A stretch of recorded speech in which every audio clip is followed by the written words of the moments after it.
Hey, xin chào các bạn, chào mừng các bạn đã quay trở lại với channel của tôi. Và trong video clip ngày hôm nay thì chúng ta sẽ cùng tìm hiểu về một cái hệ thống mới có tên là hệ thống chuyên gia ở trong bản đồ cấp độ 4 có tên là Vancouver. Ok.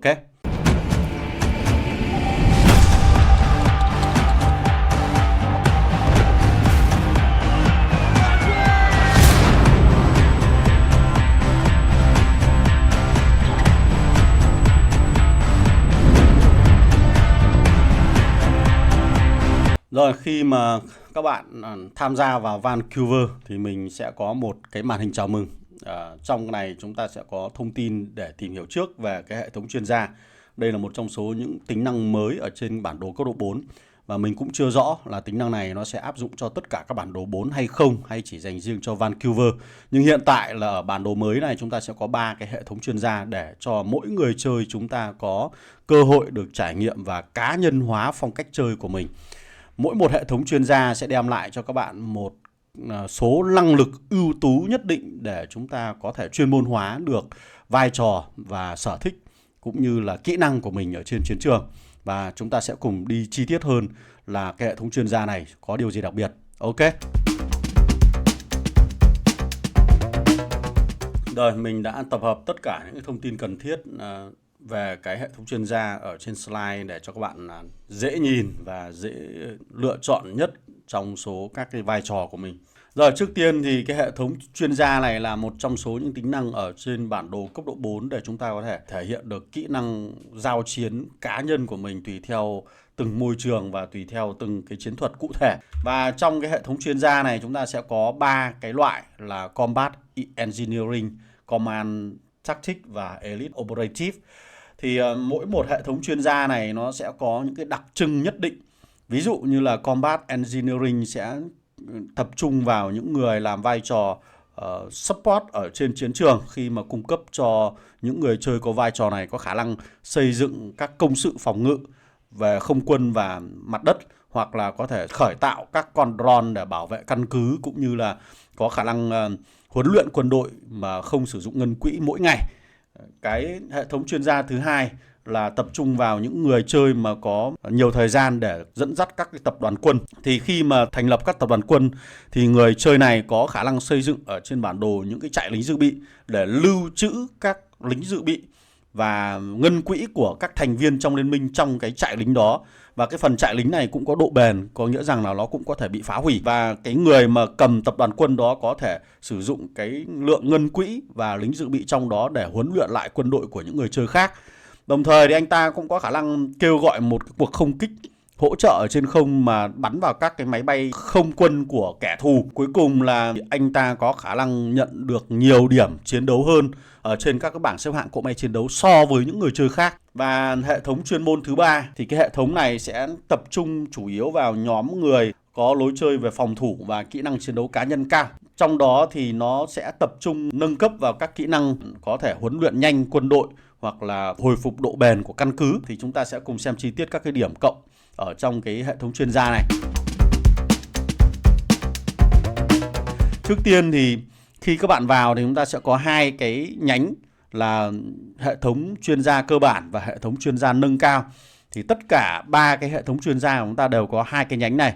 Thì ở trong hai cái nhánh này tất cả những cái điểm còn lại nó đều cộng giống nhau. Nó chỉ khác nhau là 3 cái mà mình đã bôi màu vàng dựa trên 3 cái hệ thống chuyên gia mà mỗi người sẽ lựa chọn, thì cái 3 cái mục này nó sẽ khác nhau. Trong đó thì Combat Engineering thì sẽ có khả năng tạo ra các cái con drone bay xung quanh căn cứ, và các con drone này nó sẽ có tầm hoạt động và nó sẽ tấn công các mục tiêu lại gần.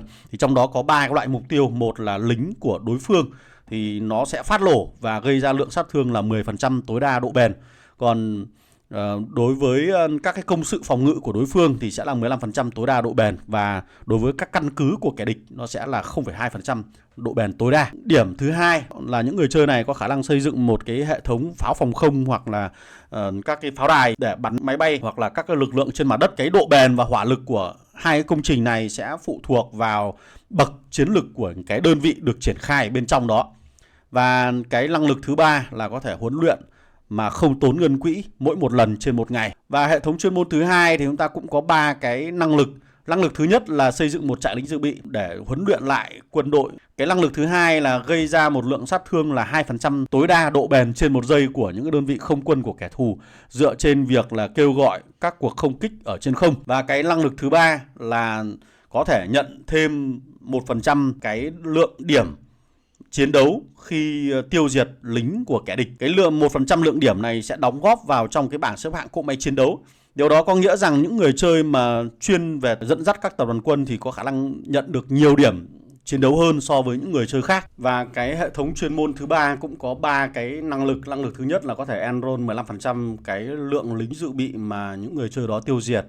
Năng lực thứ hai là có thể huấn luyện nhanh tối đa những lượng lính nằm ở trong căn cứ. Cái thời gian mà các bạn có thể sử dụng là mỗi 10 phút một lần. Mỗi một ngày chúng ta sẽ có cơ hội là hồi phục độ bền là 5% lượng độ bền tối đa cho lần đầu tiên mà các bạn bị nổ nhà. Rồi, đây là các cái thông tin về các điểm cộng ở nhánh chuyên môn nâng cao. Thì chúng ta sẽ có hai cái phần bên trên là ở tất cả 3 chuyên môn nó đều giống nhau. Nó chỉ khác nhau ở các cái điểm ở bên dưới. Thì lát nữa mình sẽ sâu tổng hợp chi tiết về các điểm bên dưới này. Thì đối với những cái điểm cộng ở bên trên thì cả 3 cái hệ thống chuyên môn này nó đều giống nhau. Thứ nhất là tăng hỏa lực 25% và độ bền của quân đội là 25%. Sau đó là tăng đòn tấn công thường 10% hoặc là kháng của đòn tấn công thường 10%. Tăng sát thương kỹ năng sĩ quan 10% và kháng sát thương kỹ năng sĩ quan 10%. Hoặc là tăng sát thương là 10% và kháng sát thương là 10% thôi. Trong đó thì những cái hàng bên dưới của 3 cái hệ thống chuyên môn thì nó sẽ có sự khác nhau, bởi vì cái hàng bên dưới này nó sẽ cộng dồn và bổ trợ cho cái phần nhánh cơ bản, 3 cái điểm cơ bản ở phần trước đó. Thì đối với cái hệ thống chuyên môn là Combat Engineering thì các bạn sẽ có cơ hội tăng cái sát thương của các pháo phòng không, rồi tăng độ bền của các con drone, hoặc là tăng lượng miễn phí của cái ngân quỹ khi mà các bạn huấn luyện quân đội, và tăng kháng sát thương của căn cứ 10%.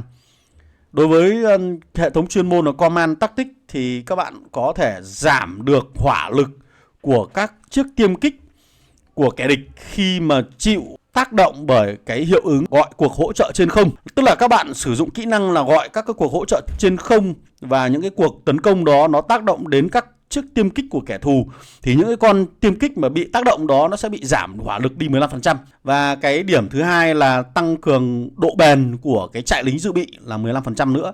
Rồi cái điểm thứ ba là tăng khả năng nhận được điểm ở trên bảng xếp hạng cỗ máy chiến đấu lên thêm 2% cho mỗi đơn vị lính mà các bạn tiêu diệt được. Và đối với cái hệ thống chuyên môn thứ ba thì chúng ta sẽ có là cái điểm chuyên gia cần tiêu tốn để sử dụng các cái kỹ năng khác, chúng ta sẽ được giảm đi là 20 điểm. Và cái lượng lính dự bị mà chúng ta có thể enroll lên đến 100%. Rồi lượng hồi phục độ bền cho căn cứ được cộng thêm tổng thành 10%. Và cuối cùng thì cả 3 cái này đều là tăng kháng sát thương của căn cứ thêm 10% nữa. Và mỗi một hệ thống chuyên gia chúng ta sẽ có cái điểm cuối cùng. Điểm cuối cùng này làm nên cái sự khác biệt của 3 cái nhánh chuyên gia. Thì cái nhánh thứ nhất là chúng ta sẽ tăng được tốc độ hồi phục cái điểm chuyên gia thêm 20% nữa. Cái nhánh thứ hai thì sẽ là cho phép các cuộc không kích ở trên không có thể bắn tối đa được 3 mục tiêu.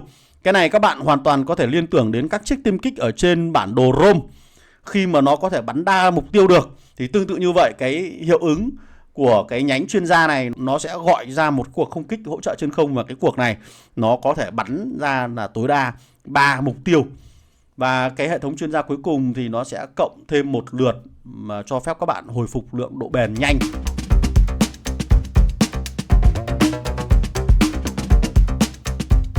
Vậy thì những cái hệ thống chuyên gia này sẽ phù hợp với ai? Ở đây người ta chia ra làm 3 cái mảng, và dựa vào những cái đặc tính mà các bạn vừa được xem thì chúng ta có thể thấy ngay là với những người chơi mà chỉ đứng ở hàng sau và chúng ta là những người bơm quân ra chiến trường, và những người làm vai trò là hỗ trợ, thì các bạn hoàn toàn có thể lựa chọn cái Combat Engineering, tức là cái phần màu xanh chuyên về vai trò hỗ trợ. Chúng ta sẽ đi xây dựng các công sự ở trên bản đồ, các công sự phòng không, các công sự bắn lực lượng mặt đất đó. Và đối với những người chơi mà có khả năng, có sở thích dẫn dắt các tập đoàn quân thì chắc chắn là các bạn nên chọn cái phần màu xám là Command Tactics.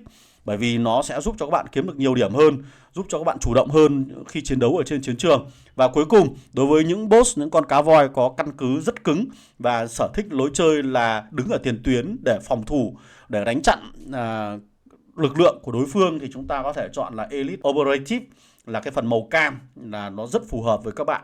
Ok.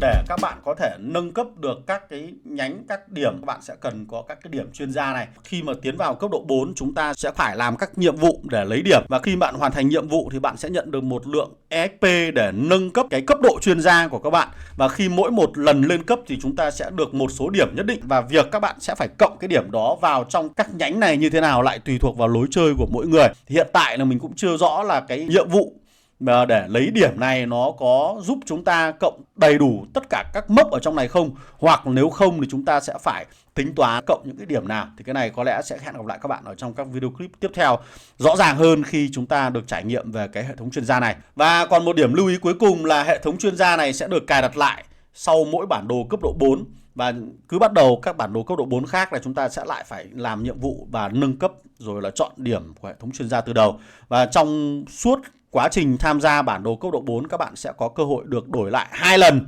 sang hệ thống chuyên gia khác, và để các bạn có cơ hội được trải nghiệm các cái hệ thống chuyên gia khác nhau. Ok, rồi trên đây là một vài các thông tin cơ bản về cái hệ thống chuyên gia, thì hy vọng nó đã cung cấp cho các bạn một cái nhìn mới hơn về các cuộc chiến ở trên bản đồ cấp độ 4.